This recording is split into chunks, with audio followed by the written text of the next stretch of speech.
దొండకాయ శనగపిండి కారం కూర అనమాట అండి. ఇది దొండకాయ ముక్కల్ని సన్నగా పొడవుగా తరిగేసుకోవాలి. లేదంటే కాయలు పళంగా 4 ముక్కల కింద చేసి కాయలుగా అయినా ఉంచుకోవచ్చండి. నేనైతే నిలువుగా చీలికల్లా చేసుకున్నాను ముక్కల్ని, దొండకాయ ముక్కల్ని.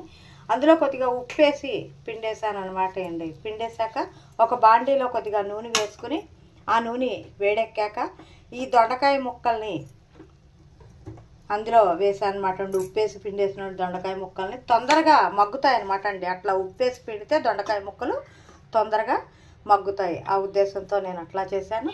తర్వాత అవి మగ్గాక అందులో కొద్దిగా పసుపు, కొద్దిగా లైట్గా మళ్ళీ పైన ఉప్పు వేసేసి మూత పెట్టాలన్నమాట అండి. మూత పెట్టాక ఇవి మగ్గుతూ ఉంటాయి చక్కగా.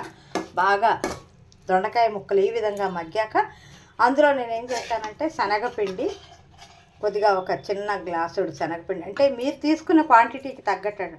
ఆ శనగపిండిలోనే కొద్దిగా కారం ఇంట్లో ఉంటుంది. మసాలా కారం అయితే మసాలా కారం మీ ఇష్టం అండి. ఏదైనా కారం తీసుకోవచ్చు.